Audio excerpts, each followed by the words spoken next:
Now, flames and smoke were the only things missing today at a location where the city of Reno firefighters do their annual wildfire training. John Potter joined the practice session for a close-up look at how they're preparing for fire season.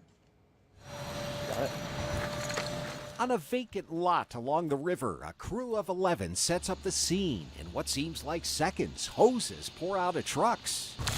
In small groups, the firefighters run 200 feet across. Water coming, Josh. Water turned on. They practice with hoses, then back to the trucks just as fast. Instructor Josh Lieberman tells his crew to rush to another spot. It's a maneuver called bump and run. Oftentimes it's headed to another neighborhood or other structures, and we have to get back on the rig and go protect the next structure. For fire crews, their main goals are to protect people, properties, and keep themselves safe. It's hard to predict what kind of fire season we're going to have.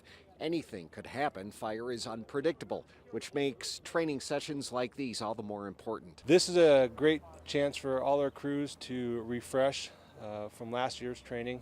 We do this every year. Next drill, pulling hose water from the river.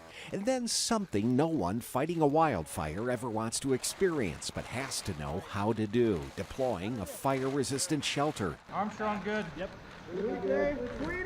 Each one has to unpack and climb into their shelter as fast as they can and stay there. The worst case scenario is you open up the shelter to take a peek, or because you panic and now all of a sudden you filled your fire shelter with smoke and heat, and you're going to die in that mode. They're all getting training Josh hopes they never have to use. Deploying a fire shelter is a scenario that we never want to be in. If that happens, something has gone wrong. Chief McNamara suspects these firefighters will be called to fight often this fire season. All indicators point to a very busy fire season. Any concerns on how that went so far? And each firefighter here will go wherever there is a need for them. Good job, everybody. Covering Fire Watch, John Potter, Channel 2 News.